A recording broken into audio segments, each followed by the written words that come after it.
So you have successfully set up your Wechat Pay. Your password is verified, your card is linked, and you're ready to pay for everything from milk tea to Didi Ride. But here's something many travelers don't realize. Setting up Wechat Pay is only the first step. If you skip the security settings, you could expose yourself to scams, fraud, or unauthorized transactions. In China, mobile payments are incredibly convenient. But like any financial tool, they also come with risks if you don't configure them properly. So in this episode, I'm going to walk you through the 10 things you should do immediately after setting up your Wechat Pay to protect your money, secure your account, and avoid some of the most common scams. Alright explorers, time to projecting. Before we begin, if you are new to Wechat Pay, please check out my video All You Need to Know About Wechat Pay, as it covers all the basics of Wechat Pay in 2026. And consider subscribing to my channel as it helps you to travel to China with fewer frictions.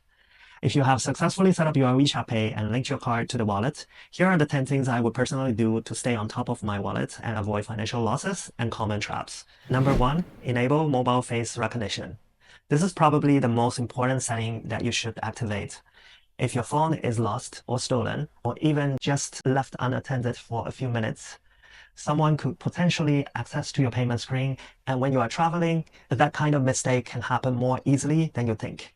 You are at a cafe, you put your phone on the table, and you are rushing through to an airport, or you leave it charging for a moment. And that's all it takes. To reduce the risk of unauthorized transactions, go to Me, Pay and Services, Wallet, Payment Setting, Mobile Face Recognition.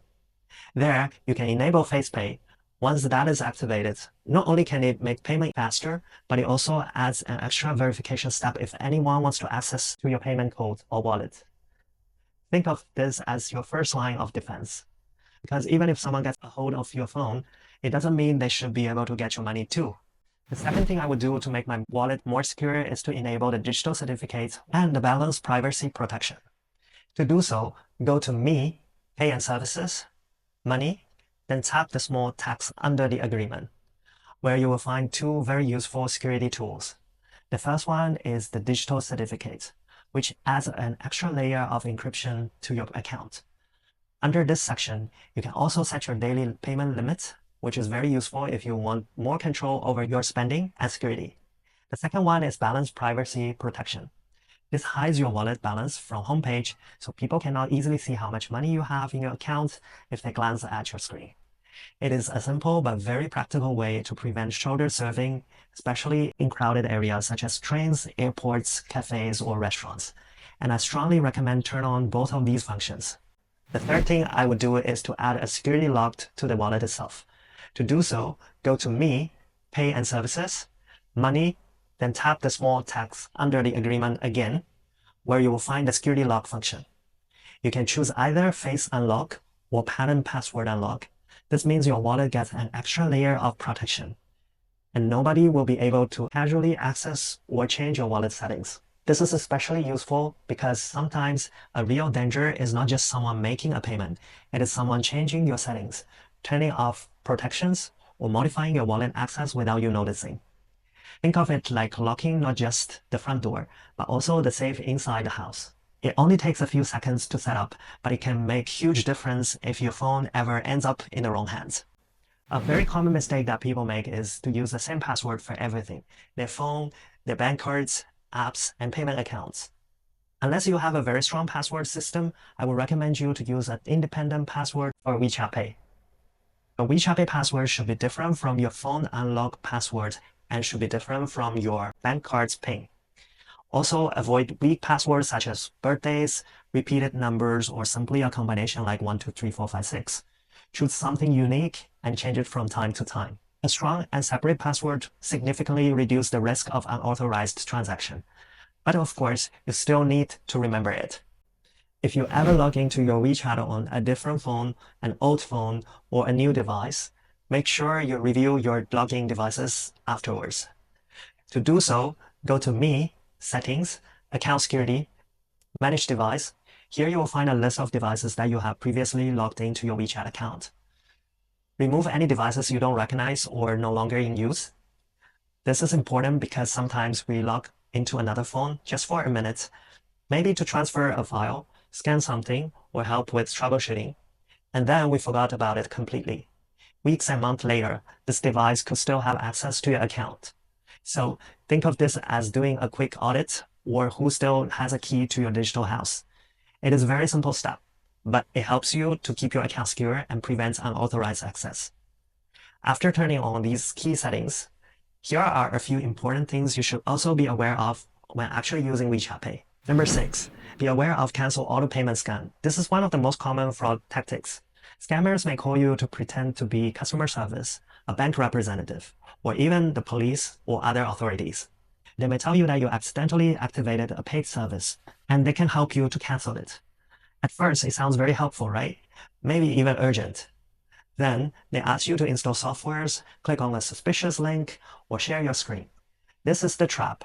Once you do that, they can guide you step by step into giving away access to your own account. If you ever receive a call like this, hang up immediately.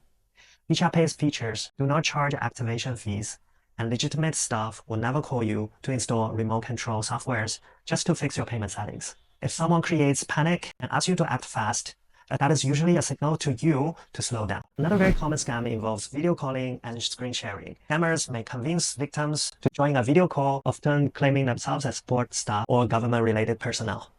Then they ask you to enable screen sharing so that they can help you to solve any problems. But the moment you share your screen, you can also share everything, including verification codes, password prompts, payment confirmations, and personal information. Once they see those details, they may be able to guide or pressure you into handling over exactly what they need. So remember this simple rule. Never share your phone screen with strangers. No matter how official they sound, if someone asks you to do this, it is almost certainly a scam. Official WeChat staff, banks, and even police officers will never ask you for your payment password, SMS verification code, or facial recognition verification through a call or message. If someone asks you for these information, treat it as a scam immediately. Think about it this way. These details are like the keys to your wallet. So you hand them over, you are basically open the door yourself. Your payment password and verification codes should never be shared with anyone under any circumstances. So even if a message looks official or calls sounds convincing, do not trust it blindly. Pause, verify, and protect your information first. Now that you have turned on all these extra layers of security and understand some of the most common fraud tactics, there are a few more things that matters. Many small suspicious payments actually come from the services people bought or they subscribe to. We usually call these subscription payments or auto-debits. To check and review them, go to Me, Payment Services, Wallet, Payment Settings, Auto-Renewal. Review the list carefully and cancel any services you no longer recognize or use. This simple check can prevent small charges from quietly accumulating over time. Sometimes it is not even fraud in a dramatic scene. It might be just an old trial, a forgotten service, or something that you tapped on without thinking during setup. Either way, it is your money leaking from your wallet, so it's worth checking. Finally, make it a habit to review your WeChat transaction history regularly. To do so, go to Me, Payment Services, Wallet, Transactions. This shows all the transactions you have made through WeChat Pay. You can filter, search for certain transactions, and also review how much you have spent through WeChat overall. If you notice any suspicious activities, act immediately. Bind your bank card, contact the customer service, and if necessary, report the incident to the police. In China, the emergency police number is 110. Always keep screenshots, call logs, and transaction records as evidence. The faster you respond, the better your chance of resolving these issues. Mobile payments in China are incredibly powerful and convenient, but spending just a few minutes configuring your security settings can save you from major financial trouble later. If you're just set up your WeChat Pay, I strongly recommend going through these steps today. And if you are planning your first trip to China, make sure you check out my free pre-trip guide, link in the description box down below. Project out for today. I will see you in the next one.